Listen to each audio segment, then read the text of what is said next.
Sri Sai Satcharitra, the wonderful life and teachings of Sri Sai Baba. Chapter 36. Wonderful stories of number 1, two Goa gentlemen, number 2, Mrs. Aurangabadkar. This chapter relates the wonderful stories of two gentlemen from Goa and Mrs. Aurangabadkar of Sholapur. Om Shri Sai. Two gentlemen. Once, two gentlemen came from Goa for taking darshan of Sai Baba and prostrated themselves before him. Though both came together, Baba asked only one of them to give him rupees 15 as dakshina, which was paid willingly. The other man voluntarily offered rupees 35, which was rejected by Baba, to the astonishment of all. Shama, who was present, asked Baba, "What is this? Both came together. Once dakshina you accept, the others, though voluntarily paid, you refused. Why this distinction?" Baba replied, "Shama, you know nothing. I take nothing from anybody. The Masjid Mai, that is the presiding deity of the masjid, calls for the debt. The donor pays it and becomes free. Have I any home, property, or family to look after? I require nothing. I am ever free. Debt, enmity, and murder had to be atoned for, as there is no escape from them." Baba then continued in his characteristic way as follows. At first, he was poor and took a vow to his God that he would pay his first month's salary if he got a job. He got one for rupees 15 per month. Then he steadily got promotions. From rupees 15, he got rupees 30, 60, 100, 200, and ultimately rupees 700 per month. But in his prosperity, he forgot completely the vow he took. The force of his karma has driven him here, and I asked the amount, that is rupees 15, from him as dakshina. Another story.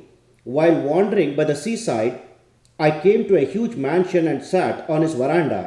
The Brahmin owner gave me a good reception and fed me sumptuously.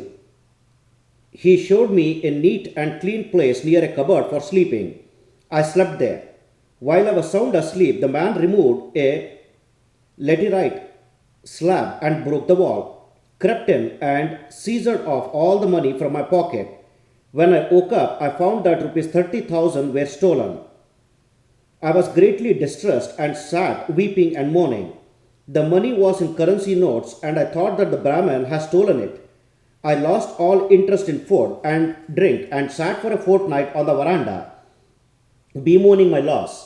After the fortnight was over, a passing fakir saw me crying and made enquiries regarding the cause of my sorrow. I told him everything. He said, "If you act according to my bidding, you will recover your money. Go to a fakir, I shall give his whereabouts.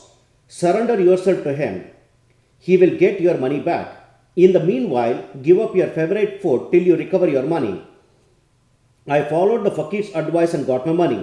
Then went to the seashore where a steamer was standing, but I could not get into it as it was crowded. There a good-natured peon interceded for me and I got in luckily. That brought me to another shore from where I caught a train and came to Masjid Mai. The story finished and Baba asked Shama to take the guests and arrange for their feeding. Then Shama took them home and fed them. At dinner, Shama said to the guests that Baba's story was rather mysterious, as he had never gone to the seaside, never had any money, rupees 30,000, never travelled, never lost any money and never recovered it, and enquired from them whether they understood it and caught its significance. The guests were deeply moved and were shedding tears. In a choked voice, they said that Baba was omniscient, infinite, the Supreme One, that is, Parabrahma, without a second. The story he gave out is exactly our story. What he spoke has already taken place in our case. How we knew this is wonder of wonders. We shall give all the details after the meals. Then, after the meals, while they were chewing betel leaves, the guests began to tell their stories. One of them said, "A hill station on the Ghats is my native place. I went to Goa to earn my living by securing a job.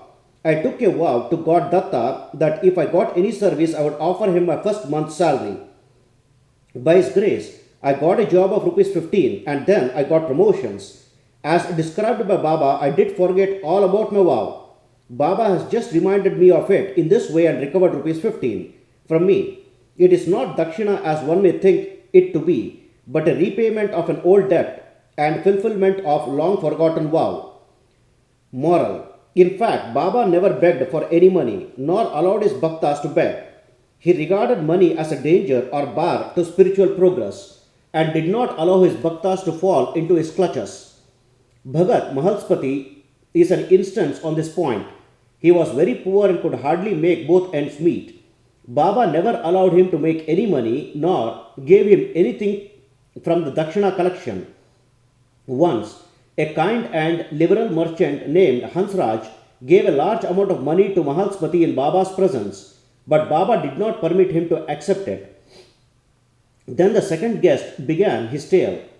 My Brahmin, that is cook, was serving me faithfully for 35 years. Unfortunately, he fell into bad ways, his mind changed, and he robbed me of my treasure.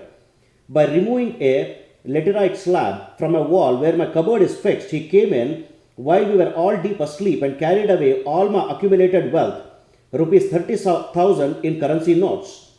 I know not how Baba mentioned the exact amount. I sat crying day and night. My enquiries came to nothing. I spent a fortnight in great anxiety as I sat on the veranda, sad and dejected. A passing fakir saw my condition and inquired of its cause, and I told him all about it. He told me that an Avaliya, that is saint, by name Sai lives in Shirdi, Kopargaon Taluk. Make vow to him and give up any food that you like best, and say to him mentally that I have given up eating that food till I take your darshan. Then I took the vow and gave up eating rice and said, Baba, I will eat it after recovering my property and after taking your darshan. 15 days passed after this. The Brahmin of his own accord came to me, returned my money and apologized, saying, I went mad and acted thus. I now place my head on your feet. Please forgive me. Thus everything ended well. The fakir that met me and helped me was not seen again. An intensive desire to see Sai Baba, whom the fakir pointed out to me, arose in my mind. I thought that the fakir who came all the way to my house was no other than Sai Baba. Would he, who saw me and helped me to get my lost money, ever covet to get rupees 35? On the contrary, without expecting anything from us, he always leads us on the path of spiritual progress. I was overjoyed when I recovered my stolen property, and being ignorant, I forgot all about my vow. Then, when I was at Cholaba, one night I saw Sai Baba in my dream. This reminded me of my promised visit to Shirdi. I went to Goa and from there wanted to start for Shirdi by taking a steamer to Mumbai en route. But when I came to the harbour, I found that the steamer was crowded and there was no place. The captain did not allow me, but on the intercession of a peon who was a stranger to me, I was allowed to get into the steamer which brought me to Mumbai. From there I came by train. Surely I think that Baba is all-pervading and all-knowing. What are we and where is our home? How fortunate we are that Baba got our money back and drew us here to himself. Shirdi folks must be infinitely superior and more fortunate than we. For Baba has played, laughed, talked and lived with you for so many years. I think that your store of good merits must be infinite. Sai is our Datta, that is Lord Dattatreya. He gave me a seat in the steamer and brought me here, and thus gave proof of his omniscience and omnipotence. Om Shri Sai. Mrs. Aurangabadkar, a lady from Sholapur, the wife of Sakharam Aurangabadkar, had no issues during the long period of 27 years. She had made a number of vows to the gods and goddess for an issue but was not successful. She then became almost hopeless. To make a last attempt in this matter, she came to Shirdi with her stepson Vishwanath and stayed there for 2 months, serving Baba. Whenever she went to the masjid, she found Baba surrounded by devotees. She wanted to see Baba alone, fall at his feet and open her heart and pray for an issue, but she did not get any suitable opportunity. Ultimately, she requested Shama to intercede with Baba for her when he was alone. Shama said to her that Baba's darbar was open, still he would try for her and that the Lord might bless her. He asked her to sit ready with a coconut and joss sticks in the open courtyard at the time of Baba's meals, and that when he beckoned to her, she should come up. One day after dinner, when Shyama was wiping Baba's wet hands with a towel, the latter pinched Shyama's cheek. Shyama, feigned anger, said, Deva, is it proper for you to pinch me like this? We don't want such a mischievous God who pinches us thus. Are we your dependents? Is this the fruit of our intimacy? Baba replied, O Shyama, during the 72 generation that you were with me, I never pinched you till now, and now you resent my touching you? Shyama replied, I want a God who will always love us and give us new dishes to eat. We do not want any reward from you or heaven, etc. Let our faith unto your feet be ever awake. Baba, yes, I have indeed come for that. I have been feeding and nursing you, and I have got love and affection for you. Then Baba went up and took his seat.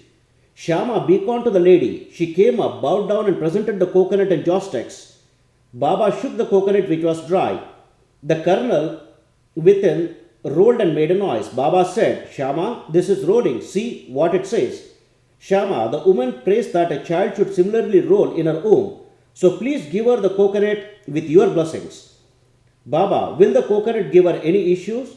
How foolish people are to fancy such things. Shyama, I know the power of your words and blessings. Your word will give her a series of children. You are wrangling and not giving real blessings. The parley went on for a while. Baba repeatedly ordered to break the coconut, and Shyama pleaded for the gift of the entire fruit to the lady. Finally, Baba yielded and said, She will have an issue. When? Asked Shyama. In 12 months, was the reply. At this, the coconut was broken into two parts. One was eaten by the two. The other was given to the lady. Then Shyama turned up to the lady and said, Dear lady, you are a witness to my words. If within 12 months you do not get any issue, I will break a coconut against this Deva's head and drive him out of this masjid. If I fail in this, I will not call myself mother. You will soon realize what I say. She delivered a son in a year's time, and the son was brought to Baba in his 5th month. The couple, both husband and wife, prostrated themselves before Baba, and the grateful father, Mr. Aurangabadkar, paid a sum of rupees 500, which was spent in constructing a shed for Baba's horse. Shamakarna. Bow to Sri Sai. Peace be to all.